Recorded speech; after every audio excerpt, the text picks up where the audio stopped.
Hi everyone, it's me, Jodianne. Welcome back to the Witching Half Hour or so. As you guys know, I've been a practicing witch for many years, and my witchcraft practice has evolved from like a real kind of textbook traditional style to more free-flowing daily practice. On this journey together, I really want to give you guys a lot of information and kind of some teaching, and I thought about where to start. So why not with the Tripple Goddess? I think it's an important aspect of witchcraft, whether you're like a non-denominational kind of witch, or if you're practicing Wicca or heathenism or Druidism, British traditional witchcraft, wherever you fall. So many things people are doing out there. No matter what pantheon you follow, you are going to come in contact with the idea of the Maiden, Mother, and Crone. And we often see this too in that symbol that we're all familiar with of the three moons, the waxing crescent, the full moon, and the waning crescent. And those different aspects of the moon also correspond to the Triple Goddess. So you've got the waxing crescent is our Maiden, the full moon is the Mother Goddess, and the waning crescent is the Crone. Makes sense, right? As we roll through our different kind of time in life, as we're maidens, we're growing, we're experiencing. The mother is in full bloom, like that big pregnant belly, and the crone is in the last half of her life where her time is waning. I thought one of the things I could do is just share with you some of my thoughts and feelings and experience with working with the different aspects of these goddesses. So we'll go over some of their traditional associations, and then a lot of this is just going to be what I feel about it, because it's my podcast, so it's my opinion. And I'm going to be talking a lot about the divine feminine. So right off the bat, I want you to all know that when I'm talking about the divine feminine, this is not an exclusion thing. Everyone can work with the divine feminine. Actually, we all have both the divine feminine and the divine masculine inside ourselves and available to access at all times. The soul is not confined to gender the way that our physical bodies are. I'm just going to give you a second to take that in. That is truly my belief, though. You can come back as a male, you can come back as a female, you can come back as a trans person. There is so much happening on a soul level that I think is so much bigger than just, masculine and feminine. And I want to let you know that as a female practitioner, you can totally channel and work with traditionally masculine deities and energies. And as a male practitioner, the same is true. You can work with the divine feminine. You can work with any of the goddess aspects you want. We all have expressions of both the divine masculine and the divine feminine available to us at all times, period. Outside of our sexual expression, our gender expression, outside of all of that. Okay, let's start with the Maiden, shall we? So she's associated with springtime, growth, planting, expansion, and I want you to just stick with me for a minute. I want to talk here about expanding your idea of the Maiden. And I want to challenge you, though, to think beyond the constructs of what our culture tells us about young women and innocence. Because the Maiden goddesses are some of our warrior goddesses. Yes, they're young women, but they're not wet behind the ears little girls locked in towers.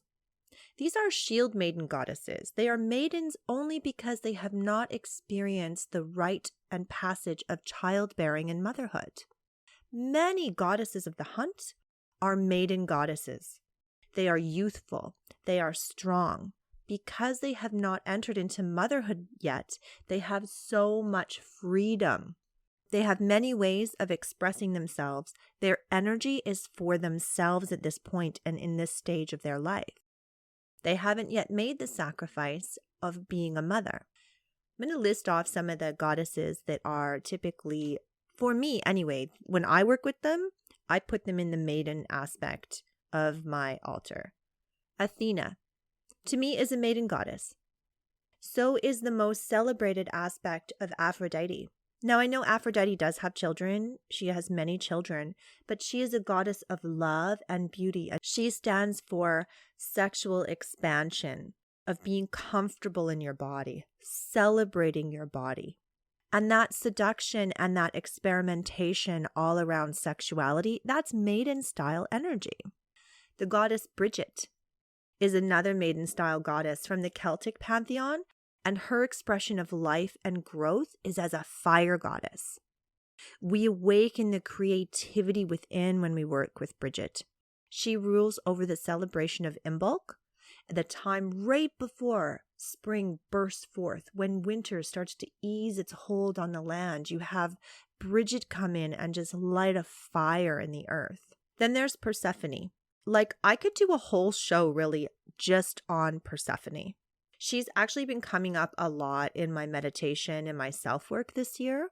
There's all sorts of teachings around empowerment with her and creating the narrative to your own story. I'm not going to go too much more into her because I think maybe I will do like a whole episode on her. What do you guys think about that? Leave me a note. Let me know if you want to know about how I've been working with Persephone.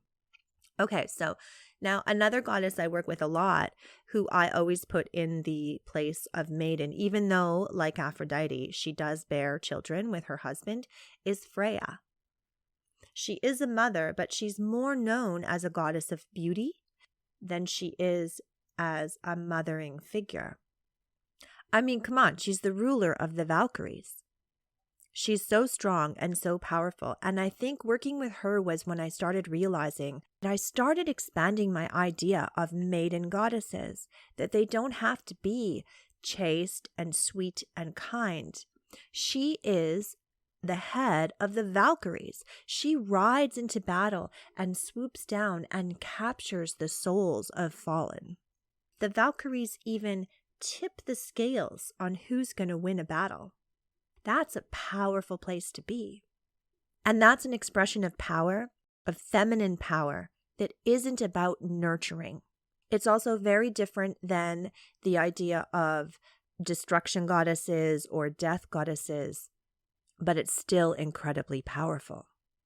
And that's what opened my eyes to really expand my thoughts around what I've been fed by my culture that young women are, and how we can express ourselves when we are standing in that position of goddess empowerment.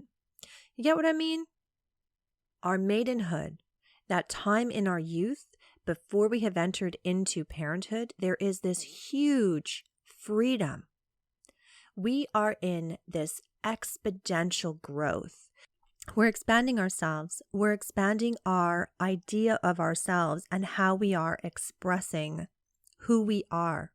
And I want to just say here too, this aspect of growth and expansion, we can tap into this at any time in our lives. I'm a mother of 3, and I've been heavily diving into the energies of the maiden goddesses and the ideas of freedom and growth and expansion.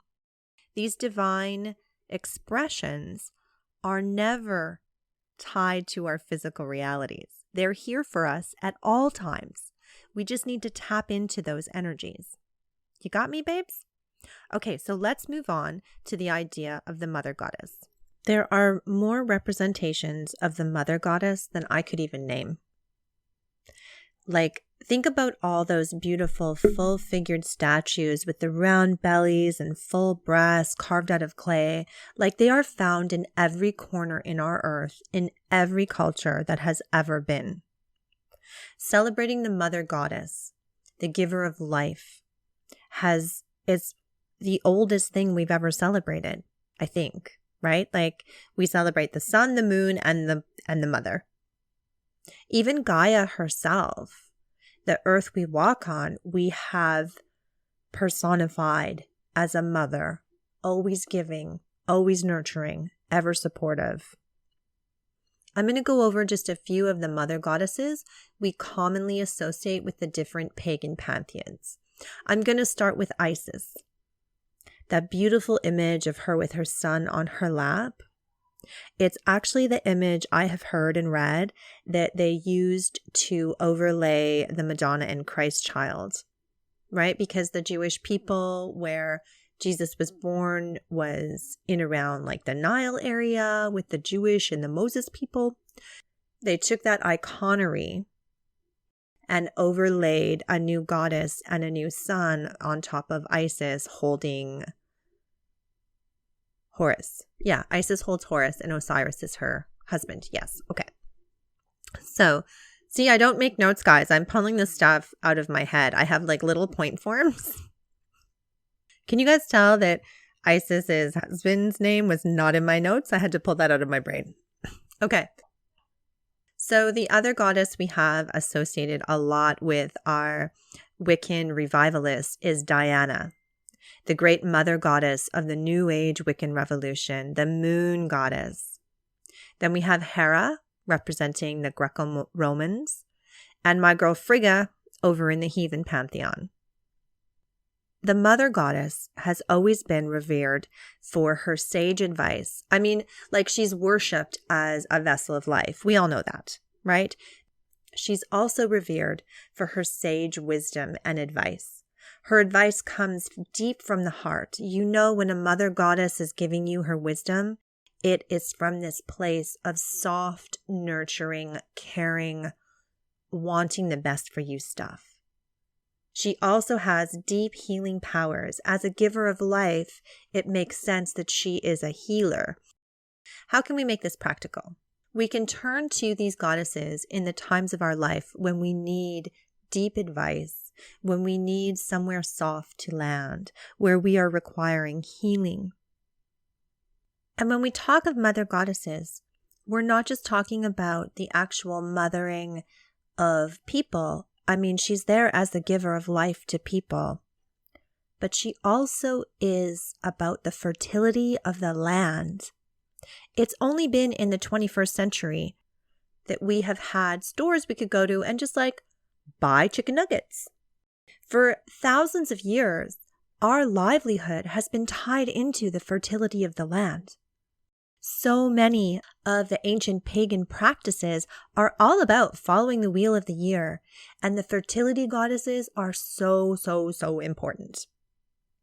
It's all about things being born in the land, the seeds being rich, the land being rich. And then you think about, again, I'll touch on Persephone and her mother Demeter. Demeter is goddess of agriculture and mother to Persephone. And the story goes that it was in her grief and the absence of her daughter that causes life to cease and the stillness of winter to fall over the land. It is only because of the coldness that creeps over the land and starts killing things that Zeus will interfere and bring Persephone back. Okay, so fertility of the goddesses is not just about bearing children. It's about the fertility of the land. So the mother goddess doesn't just birth children. She is a bringer of life in more ways than one. She's also a goddess that stands for transformation. It is a huge transformation to go from maiden to mother, right? And we want to talk about motherhood, not just about babies, right? Like there's a whole aspect of creativity that is about the babies of our mind and the babies of our soul and the babies of our heart. It's not always just physical babies, right? Think about your writing projects. Even this podcast, like this is a mother goddess kind of thing. I'm birthing out this baby podcast and I want it to take shape and take form. So in preparing for this, a lot of the ritual work I did around it is calling in mother goddesses because they are a creative force. They're where our ideas are born, right? We really want to expand our ideas. If we're going to be practicing in the 21st century, we have got to break through some of the crap we've been fed and really look at the power behind these archetypes. So the mother goddess, that full moon, that pregnant belly is all about transformation, abundance, life, breathing life into whatever is forming inside you. Whether that's a creative project, whether it's going back to school, whether it is whatever it is. That's when you use these. Okay, so you got that? Let's move on to the crone. It's difficult for me to go through and talk about the crone and to talk about the power behind the crone without getting on a feminist soapbox around how the culture at large really tries to steal power from women and as a byproduct also keeps men from expressing their own power. So I'm not sure how much of my feminist rants are going to make it into the final product of this podcast. I'm going to try and keep it a little bit digestible, shall we? So just like the Maiden, I'm going to challenge you guys to really rethink your idea of crones. And I'm going to talk a little bit here because I feel like we've been fed this image of a gnarled, ugly old witch who's trying to steal beauty from the youthful. I've even thought about this. I wrote an essay on it that I never published. It was just something I wrote, but I was thinking about how an old woman is represented in our culture. And don't worry, I'll bring this back to the crone. Don't worry, loves. So think about it. I was raised on Disney. I'm sure a lot of you were. So we've got the gnarled old lady in Snow White. We've got the mean dragon witch of Sleeping Beauty.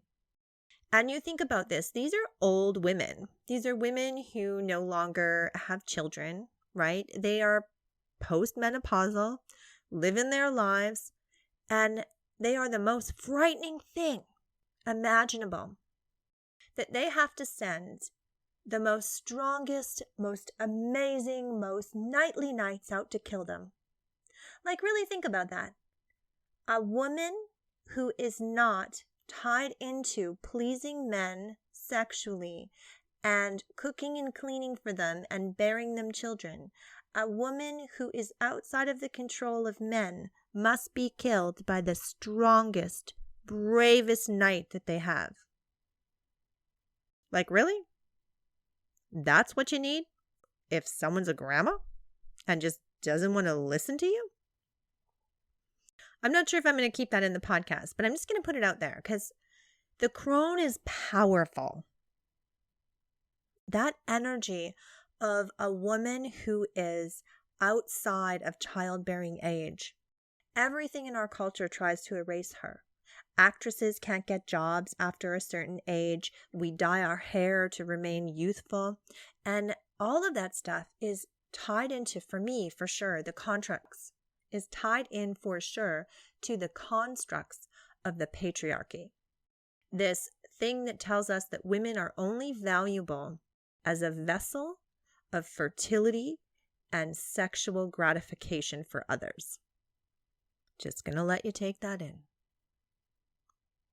Because if a woman is not going to have a child, then her expression of sexuality is only about her own pleasure, isn't it? And our culture doesn't want us to believe in that. Just like with the Maiden, they don't want us to believe that she is in a place of sexual expansion and experimentation, and they don't want the Maiden to use her powers for herself. They don't want the Maiden to use her energy.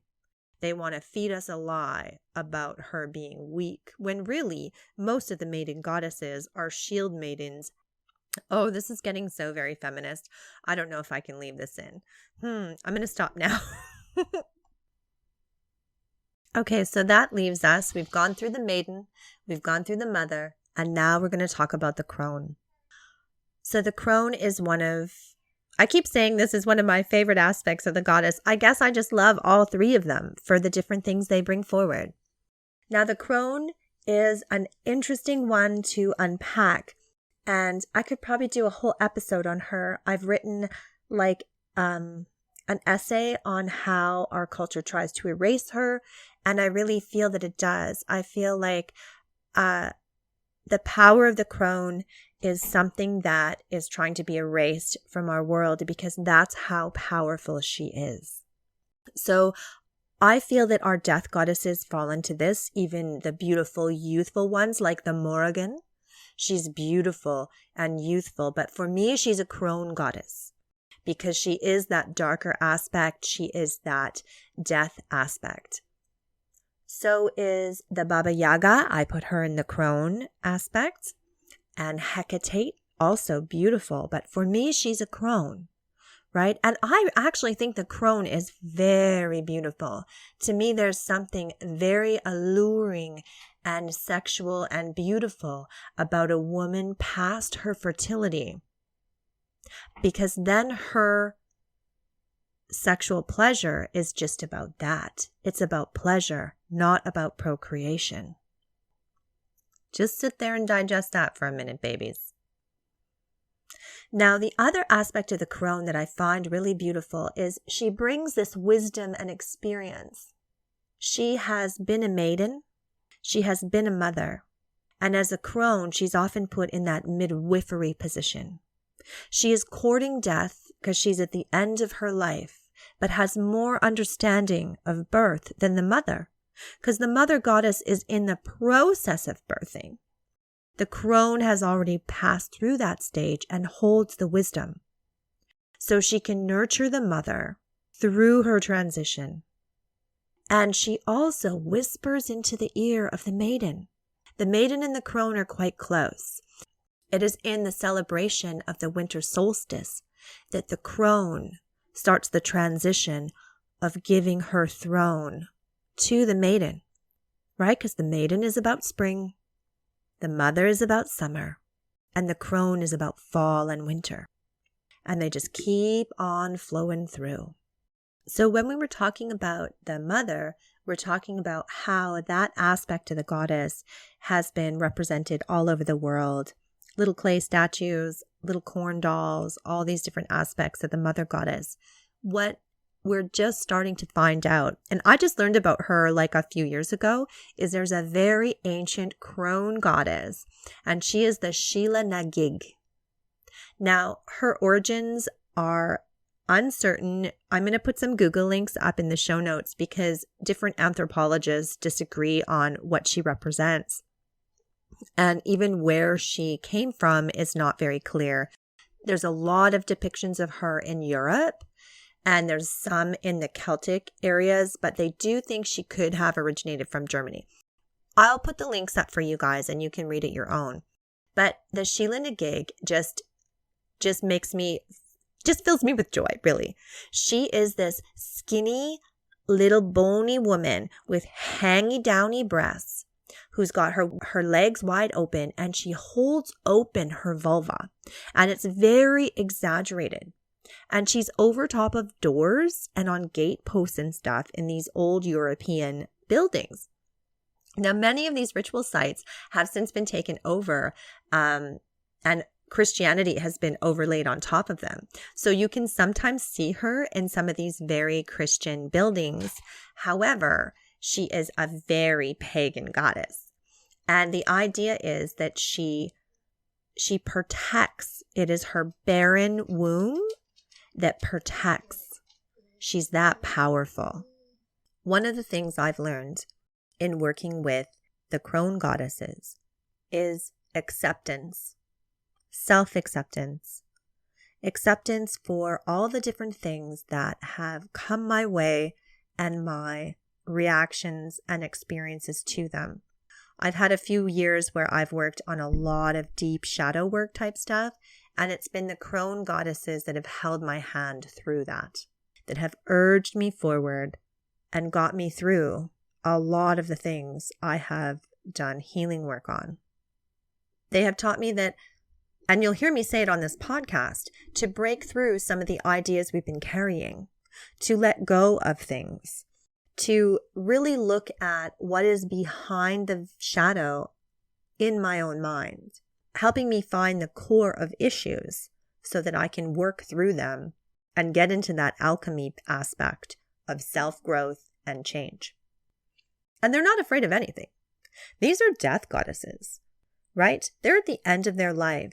They are courting that idea of death. They are on the last half of their life. They are past their prime. They are comfortable with decay. And they are not afraid of any of the things in the night.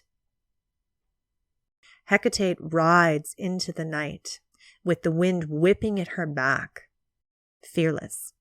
I think one of the things I want to make sure I say about the crone is how she shows up with beautiful timing when you need her. I feel that because our culture has tried to erase her, she knows this. Like, think of the Baba Yaga in her cool cabin on its chicken legs running through the forest.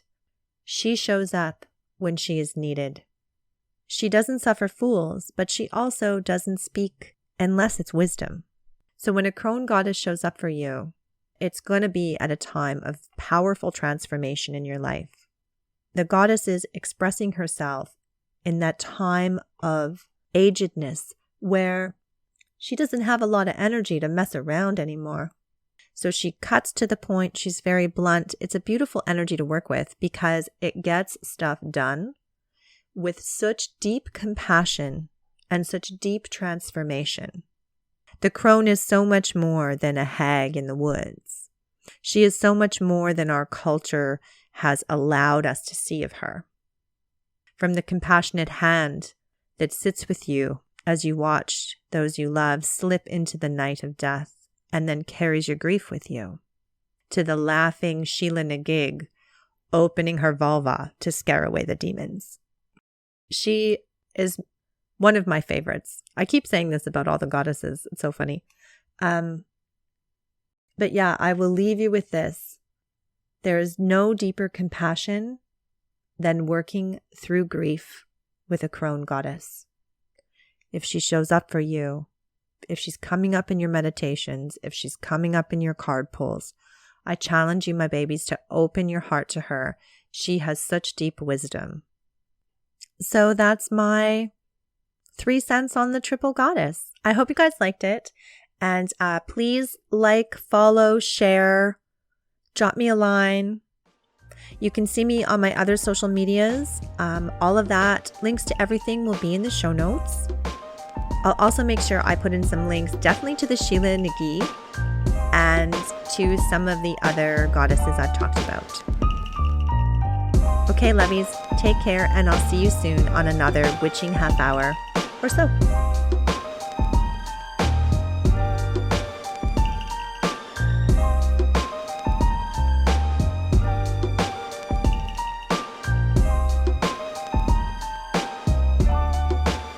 My dog is crying. Ugh, I have to stop. Hang on. How do I make my notes into tied into, for me, for sure, the constructs is tied in for sure to the Many of the goddesses of the hunt are maiden type goddesses. Oh my goodness, I'm going to have to talk way better if I say this many S's. I think I need some freaking coffee.